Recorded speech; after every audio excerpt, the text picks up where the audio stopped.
सभी को नमस्ते। अच्छा, कभी सोचा है कि शीशे के पीछे आखिर क्या राज छुपा होता है?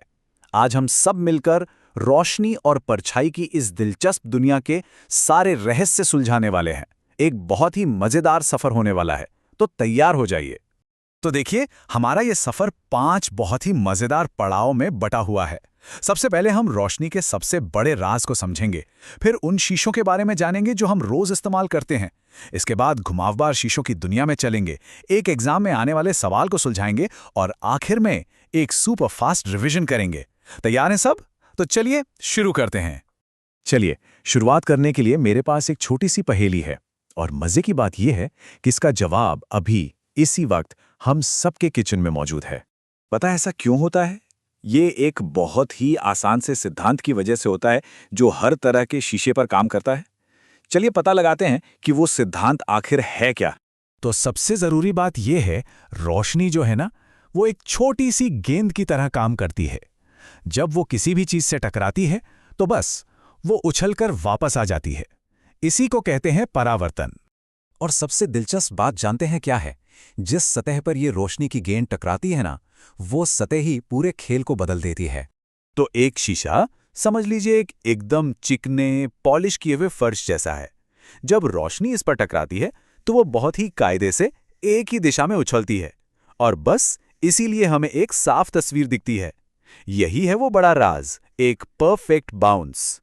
चलिए अब बात करते हैं सबसे आम शीशे की, जो हम सबके बाथरूम में लगा होता है, और देखते हैं कि ये हमारी समझ को कैसे और मजबूत बनाता है। हमारे घरों में जो समतल दर्पण होते हैं ना, वो कुछ बहुत ही आसान से नियम मानते हैं। वो एक ऐसी इमेज बनाते हैं जो हमें शीशे के पीछे दिखती है, बिल्कुल हमारे जुड़वां की तरह, बस एक फर्क के साथ। वो उल्टी होती है। मतलब ऐसा लगता है जैसे हमारी परछाई हमें दूसरे हाथ से हाय कह रही हो। और यहाँ एक कमाल की बात है, पता है? किसी इंसान को पूरा देखने के लिए शीशे को सिर्फ उसकी आधी ऊंचाई का होना जरूरी है। जी हाँ, एक छोटा सा शीशा भी पूरी तस्वीर दिखा सकता है। ये सब ज्यामिति और रोशनी के सफर का जादू है। और अब आता है सबसे मजेदार हिस्सा। चलिए उन शीशों की बात करते हैं जो हमारी शक्लें अजीब अजीब बना देते हैं, बिल्कुल वैसे जैसे किसी मेले के लाफिंग गैलरी में होता है। सबसे पहले है अवतल दर्पण। अच्छा, इसे याद रखने की एक बहुत अच्छी ट्रिक है। अवतल यानी केव यानी गुफा। जैसे हम गुफा के अंदर जाते हैं, वैसे ही ये शीशा अंदर की तरफ मुड़ा होता है। और पता है, ये बहुत खास होते हैं क्योंकि ये रोशनी की सारी किरणों को एक जगह इकट्ठा कर देते हैं। अब ये पता लगाने के लिए कि इमेज कैसी बनेगी, बस 3 आसान से नियम हैं। अगर हम इन 3 नियमों को समझ लें तो हम बिल्कुल सही सही बता सकते हैं कि एक अवतल शीशा कैसी इमेज बनाएगा। तो मतलब यह है कि चीज शीशे से कितनी दूर रखी है, इस बात पर सब कुछ निर्भर करता है। एक अवतल शीशा इमेज को छोटा, बड़ा या यहां तक कि उल्टा भी बना सकता है। यही वजह है कि इसे मेकअप वाले शीशों में इस्तेमाल करते हैं ताकि चेहरा बड़ा दिखे, या फिर डेंटिस्ट भी इसका इस्तेमाल करते हैं। अगला है उत्तल दर्पण। इसे याद रखने की ट्रिक, ये बाहर की ओर उभरा होता है जैसे कोई अपनी मसल्स फ्लेक्स कर रहा हो। और अवतल शीशों के ठीक उलट उत्तल शीशे बहुत ही सीधे साधे होते हैं। उत्तल दर्पण के बारे में कुछ बातें हमेशा याद रखनी हैं। ये रोशनी को फैला देता है। इससे बनने वाली इमेज हमेशा सीधी होगी, हमेशा चीज से छोटी होगी और हमेशा आभासी होगी। इसीलिए तो गाड़ियों के साइड मिरर में इसका इस्तेमाल होता है, ताकि पीछे का ज्यादा से ज्यादा एरिया एक छोटे से शीशे में दिख जाए। चलिए अब देखते हैं कि ये सारी जानकारी एग्जाम में कैसे काम आती है। और घबराइए नहीं, ये जितना मुश्किल लगता है ना, उससे कहीं ज्यादा आसान है। अब ऐसा सवाल देखकर पहली बार में थोड़ा मुश्किल लग सकता है ना?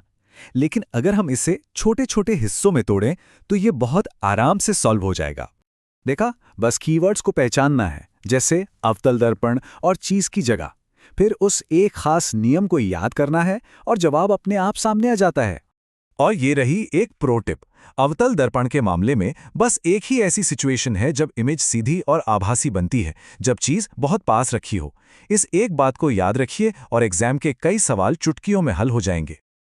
वाह, हमने काफी कुछ सीख लिया है। तो चलिए अब एक फटाफट 60 सेकंड का सुपर रिवीजन करते हैं ताकि ये सारी बातें दिमाग में एकदम पक्की हो जाएं। तो ये हैं वो 4 सबसे जरूरी बातें जो शीशों के बारे में लगभग सब कुछ बता देती हैं। और ये रही सबसे जबरदस्त याद रखने वाली ट्रिक। अवतल यानी केव, जिसमें हम पास से बड़ा देखने के लिए झांकते हैं, और उत्तल जो बाहर की तरफ फ्लेक्स करता है ताकि ज्यादा चौड़ा और छोटा व्यू मिले। बहुत बढ़िया। अगर इन सवालों के जवाब दिमाग में आ गए तो इसका मतलब है कि ये सारे कॉन्सेप्ट्स अब बिल्कुल साफ हो गए हैं। और हमेशा याद रखिए, सिर्फ रटने से कहीं ज्यादा जरूरी है ये समझना कि कोई चीज क्यों होती है। सवाल पूछते रहिए और आप देखेंगे कि सबसे मुश्किल टॉपिक भी आसान लगने लगेंगे। अब जाते जाते एक सवाल सोचकर बताइएगा कि हमारे रोज के जीवन में और कौन-कौन सी चीजें हैं जो परावर्तन के इन्हीं नियमों पर काम करती हैं।